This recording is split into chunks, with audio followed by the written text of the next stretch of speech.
We are back on Taking Care of Business on Koerner Radio, News Talk 1180. Our guest by phone is the author of American Individualism, the great-granddaughter of President Herbert Hoover, one of the babes of Fox News, Margaret Hoover.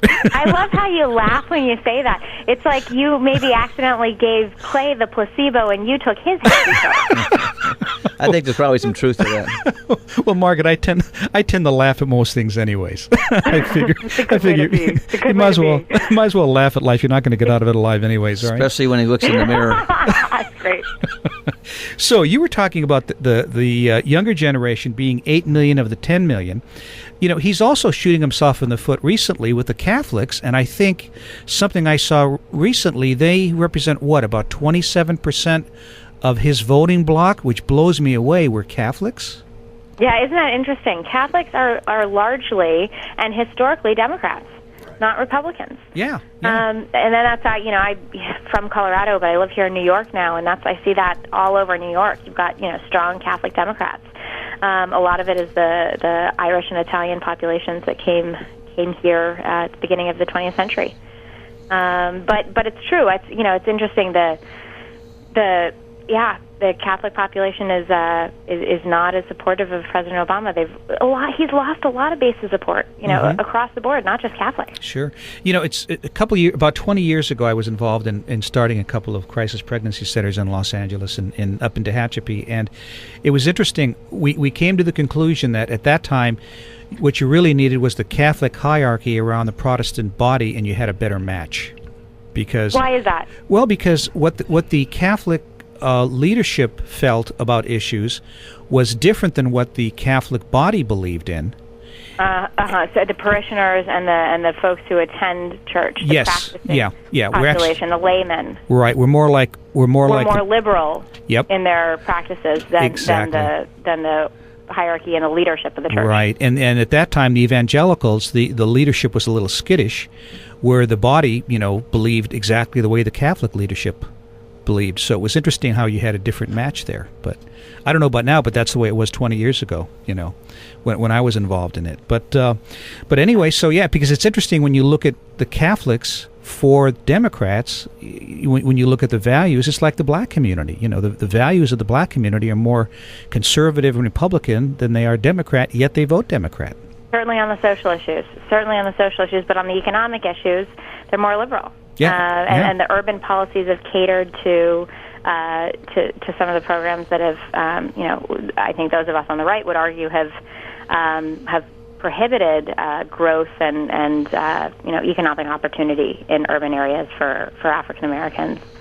So I certainly agree with you, but it's the President Obama really he'll certainly get the black vote. There's no question about that. Mm-hmm. And so he has his strong basis of support. I just I think there's a lot of disillusionment, and the key, as we all know, is that it's going to come down to independents. Where are independents going to vote? And independents are not breaking towards President Obama right now, and that's one of the things Republicans ought to keep in mind as we think about who we nominate to be our nominee, which candidate is going to be more convincing to independents. And it's really going to come down to not just independents across the country, but independents basically in 8 to 12 battleground states: Ohio, Florida, Michigan, Nevada, Colorado, New Mexico, Missouri. There's a couple other states that are going to be, Virginia, North Carolina, Florida. I mean, those are the states where independent votes are going to matter the most, and that's going to be basically the deciding factor in whether President Obama is reelected or not. One of the things you asked me earlier, you said, why do I think Obama's going to win? And I want to give you a few reasons. First off, 47% of the population doesn't pay taxes. There's over 50 million on entitlements and food stamps. He's got the black vote, which is a large block. He's got the Spanish vote, which is a large block. He even has the Jewish vote, which surprises me. And then which is like 4% of the Jewish vote. Yeah, no. There are only how many Jewish Americans are there in America? Jews are about 4%. African Americans are less than 20%. He doesn't, and it's split, by the way. Hispanics aren't 100% for him, and certainly Republicans are going to make inroads with Hispanics.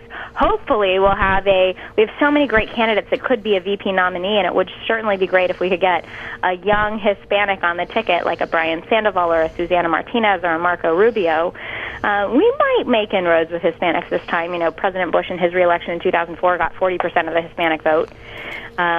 So if they split 60% for Obama, 40% for the Republican nominee, I'll take it. Isn't Romney's family Hispanic? Way back? His father was born in Mexico, as we all know. Yeah. So I don't know if he, I don't know if Romney himself can speak to the Hispanic vote, but certainly we could look to that as he builds out a ticket. And you mentioned 47% of people that don't pay federal income taxes. Yeah, that's true. And that's a great argument for tax reform, broadening the base, lowering the rates. A lot of those people, though, we got to remember, unemployment is still really high. So regardless of whether people are paying taxes on their income, a lot of people don't have income. And that's going to go against President Obama. But they get the Obama stash. Obama stash.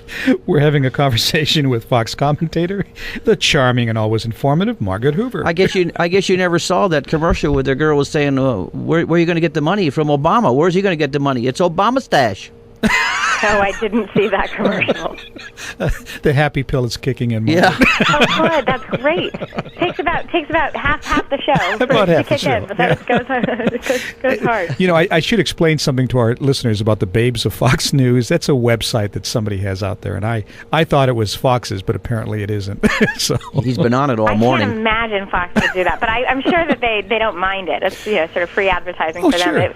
It's funny because my mom, as I was telling you, my mom sent me this montage, this video montage of the Babes of Fox News. I started seeing all these pictures of my colleagues and thought, oh, Monica looks great there, and seeing all these, Kimberly Guilfoyle. Oh, she's so attractive. You've got all these really smart, talented, and very beautiful women at Fox. And then for like an iota of a second, there was a little cameo appearance of me, and then it moved on to I don't know, Guilfoyle Margaret. again, and Monica Crowley, and Megyn Kelly. And, you did get my vote. My mom was proud of that 1/10 of a second. Well, I didn't. I flashed on the screen.